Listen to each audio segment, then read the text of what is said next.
Assalamualaikum warahmatullahi wabarakatuh. Kali ini saya akan coba share bagaimana cara membuat soal ya, jenis soal dari pilihan ganda yang ada pada e-learning, tapi menggunakan gambar. Gitu. Dan gambar ini untuk beberapa soal, ya seperti itu ya kira-kira ya.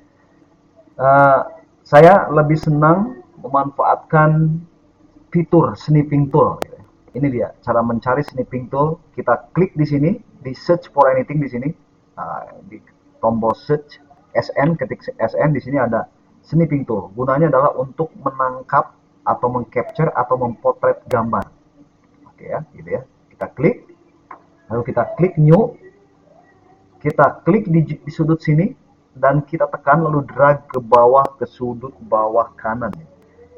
Kenapa kita menggunakan snipping tool? Karena biasanya snipping tool itu resolusinya welcome. Jadi biasanya sudah bisa diupload karena resolusinya kecil dibandingkan dengan foto langsung.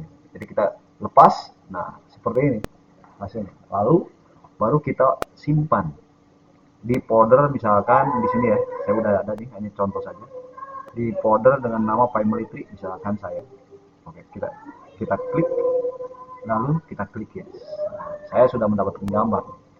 Setelah mendapatkan gambar, lalu kita kembali ke aplikasi e-learningnya, ya kan? Dan klik tambah soal. Mungkin ini pada bisa ya. Di sini ada 3 jenis soal, tipe soal. Yang pertama pilihan ganda, yang kedua uraian atau esai, dan yang ketiga benar atau salah. Nah ini saya klik pilihan ganda karena kali ini akan membuat soal pilihan ganda.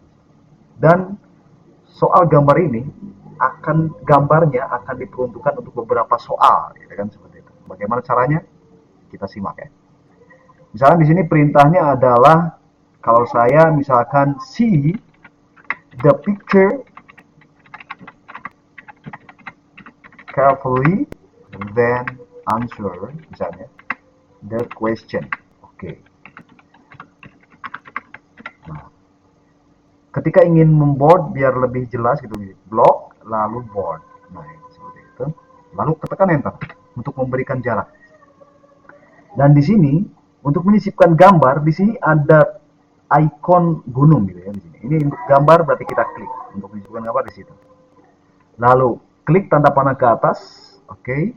Nah di sini supaya gambar tidak tercecer seperti ini gitu kan, maka kita bisa membuat folder dulu. Di sini kita sorot tanda plus, lalu di sini ada folder, kita buat folder dulu. Tapi ingat ya bahwa folder itu hanya menerima huruf, jadi tidak ada spasi. Misalkan bahasa Inggris, ya, gitu ya.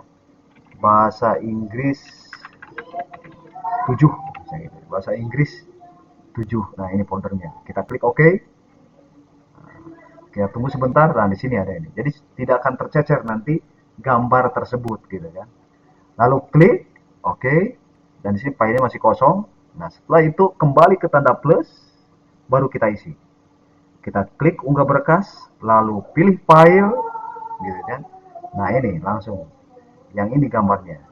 Kalau kita klik, nah jadi itulah kenapa menggunakan snipping tool, karena memang snipping tool biasanya resolusinya kecil gitu. Jadi untuk server welcome menerimanya, gitu kan seperti itu. Lalu klik tutup. Tapi setelah itu kita klik di gambar tersebut sampai muncul maaf ukuran gitu ya, lebar dan tingginya. Ini kalau lebar 627 itu terlalu besar, nanti tidak responsif di tablet atau HP para siswa. Jadi bagaimana kalau kita buat setengahnya aja 300 ya, gitu ya. Ini yang agak responsif ya, lebar. Sebenarnya 300 sedang lah gitu ya. Itu dan tingginya pasti menyesuaikan gitu kan. Lalu klik simpan.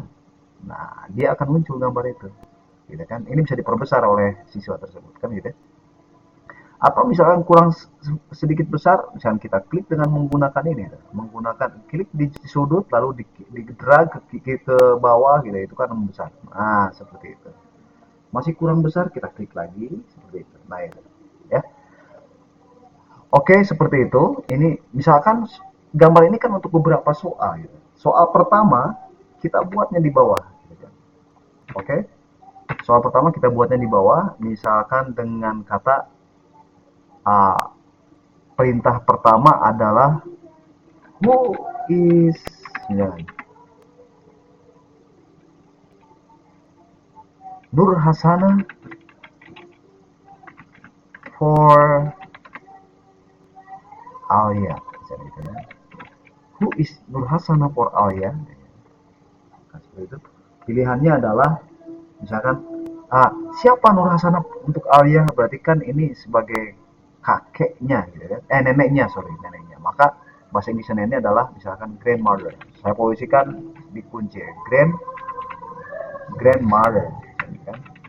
Nah, ini udah tanda kuncinya ya, menjadikan kuncinya sudah ini bisa diubah-ubah ini. Oke, saya kuncinya memang A gitu kan, misalkan. Pilihan keduanya adalah grand, I'm sorry, misalkan aunt gitu kan. Pilihan C-nya misalkan sister. Pilihan berikutnya adalah nephew misalnya.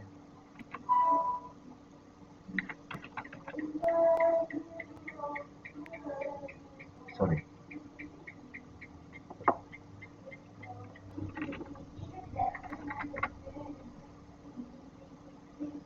Pilihan B-nya misalkan mother misalnya kan. Nah, seperti itu. Mother. Oke. Nah, ini seperti ini. Oke. Setelah itu simpan. Oke, berarti kita memiliki soal seperti ini, ya kan? Lalu ini gambar ini kan untuk soal nomor 7 berikutnya gitu ya. Maka di sini kita klik tombol aksi lalu gandakan. Nah, ini gandakan soal tersebut. Nah, ini udah nomor 7, tapi kita tidak berhenti di sini. Kita perbaharui karena ini untuk soal yang berbeda, gitu kan? Tapi gambar sama. Klik aksi lalu perbaharui. Nah, seperti ini. Tinggal kita ubah soalnya saja, gitu kan? Misalkan sekarang soalnya adalah uh, who is Anggoro for Nick, gitu kan? Who is Anggoro for Nicky? Saya lebih senang membuat kunci jawaban itu semuanya di A, karena memang diacak. Nantinya jawaban itu kuncinya itu diacak. Jadi kalau dibuat di A juga tidak masalah, semuanya A di sini. Kalau desain di admin itu nggak apa-apa, karena ke siswa akan diacak, gitu kan. Misalkan ini jawaban pertama, jawaban berarti adalah father, misalkan her father, sorry, his father, sorry, laki-laki ya, his father, misalkan. Lalu yang berikutnya adalah his uncle. Lalu berikutnya adalah his brother. Berikutnya adalah his grandfather. Jawaban yang benarnya adalah misalkan saya bukan his father, memang ayahnya ya. Nah, setelah itu simpan. Oke, lalu selesai. Nah, ini kita sudah bisa membuat soal dengan soal yang sama, gambar yang sama, tapi untuk dua soal. Nah, itu caranya seperti itu. Jadi kalau kita membuat sebuah teks atau soal atau berupa gambar, tapi untuk beberapa soal, maka seperti itu caranya. Oke, terima kasih atas perhatiannya. Wassalamualaikum warahmatullahi wabarakatuh.